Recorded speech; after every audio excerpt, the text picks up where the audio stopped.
Hi, welcome to Money Talk Viewpoint. This is the show for financial professionals who service family offices. These are for RIAs, CPAs, trust advisors who work in the high net worth and ultra high net worth space. My name is Stuart Cruz. I'm founder of Cruz Asset Management. We're a boutique asset management firm and virtual family office. For those who are not familiar with what a family office space is, it's where a family has enough money to hire a team of professionals working together on their behalf. Now, a lot of investors don't have that kind of money so that they have an entire payroll on their side. So we put together a virtual family office, a team-based approach to managing your wealth. So we think that's a superior way to work. I know when I worked at a brokerage firm before, we were not allowed by our compliance department to collaborate with CPAs, estate planners, other types of professionals. But as a fiduciary, I think that's the only way you can work. Okay. I am excited to have on our show Randy Fox here. I have known Randy for better part of a decade, I think. He spent the last 35 years in his career planning, in estate planning, doing high net worth and ultra high net worth individuals for family offices. His major focus is on the philanthropic and family legacy planning, where he helps the families or keep more of what they earned. His tagline to me, whenever I've heard him present, is, your estate taxes are optional. So you can pay them or you can choose not to pay them. So he leads with a architect, I'll call him an architect of the family office space. And in a couple of weeks, I'm going to be going to a 3-day event in San Diego focused on the virtual family office. It's going to be attended by RIAs and CPAs and other experts. And I know from firsthand that Randy's presentation, he's going to be a guest speaker there. His presentation is going to be one of the most attended and one of the most well-received presentations of the 3-day event, or if history is any indication of what this event will be like. So Randy, welcome to the show. Thanks, Stuart, and thanks for having me. It's nice to be here. It's great to have you, and always look forward to having a conversation with you. As I said, I've known you for a better part of a decade, and we got reattached to this team-based approach of managing wealth with each other. And my understanding is your firm went through a little transition. So why don't you tell me a little bit about your recent transition that you're going on with? And thanks, Stuart. Yeah, just recently. So as you can tell, I'm not the youngest guy in the room. And 3 or 4 years ago, my significant other said, okay, what happens if something happens to you? What happens to the business? And when she first brought it up, it was kind of like no big deal, but it's become a pretty big deal. So I decided to embark on finding a successor to my business, even though I have no desire to ever quit doing what I'm doing. I'm having way too much fun. It's taking me 40 years to get any good at what I do. So why would I quit now? But it is something to, I tell everybody they need to plan. I have to do it myself as well. I approached my friend and colleague and oftentimes planning partner out in Las Vegas, attorney Craig Stone, and said, hey, would you be willing to step into my shoes if something happens to me? And this was 4 or 5 years ago. And he agreed, which surprised me to some extent, but it was a nice surprise. But, as we moved along over the last 3 or 4 years, I also realized that I'm never going to quit and he's never going to get to do anything. And we worked together more and more over time. So we just finally decided to heck with it. Why don't we just start a business where we do this together all the time? And so we just have recently launched the new enterprise, which is a bit of a takeoff on the current name, Two Hawks, but it's now called Family Office Services.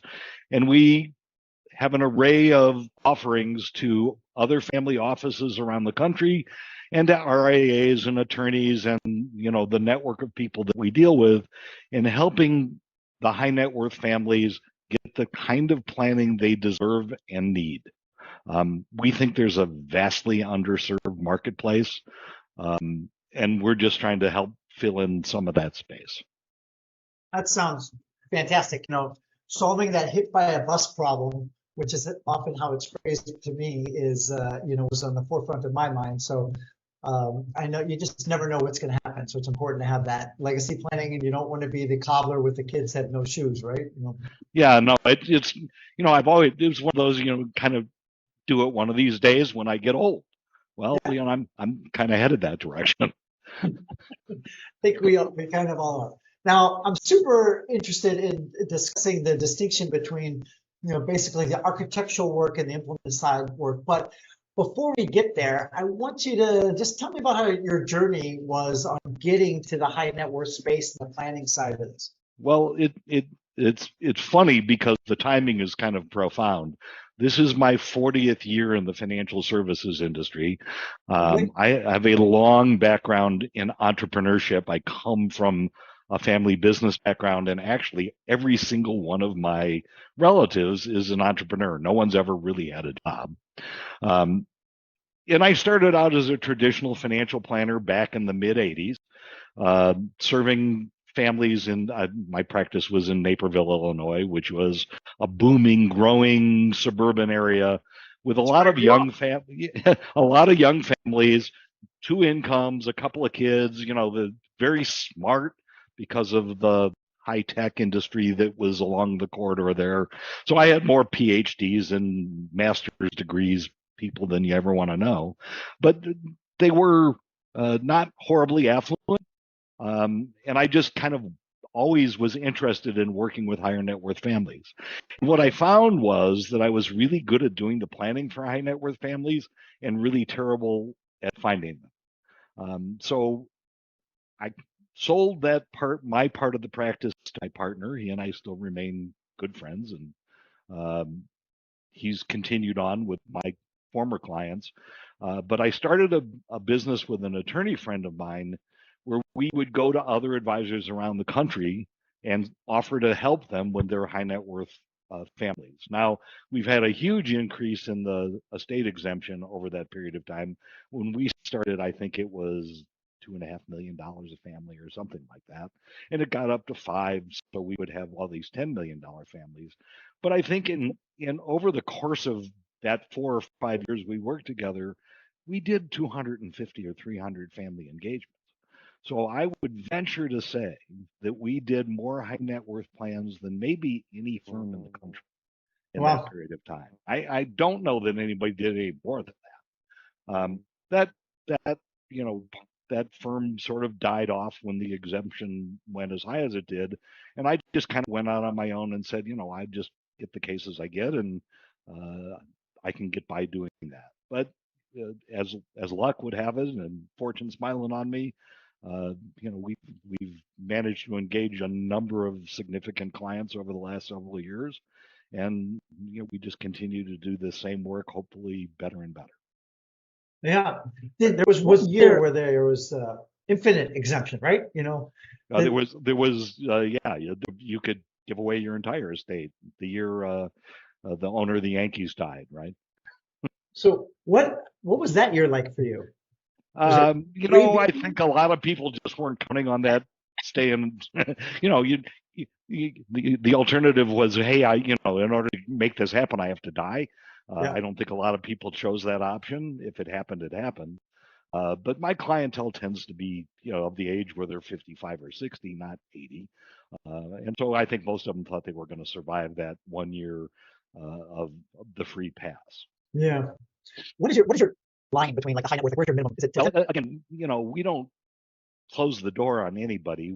We typically see people when there's some major event taking place. So there's a liquidity event, and that may not be a $50 million liquidity event. It may be a $5 or $10 million liquidity event.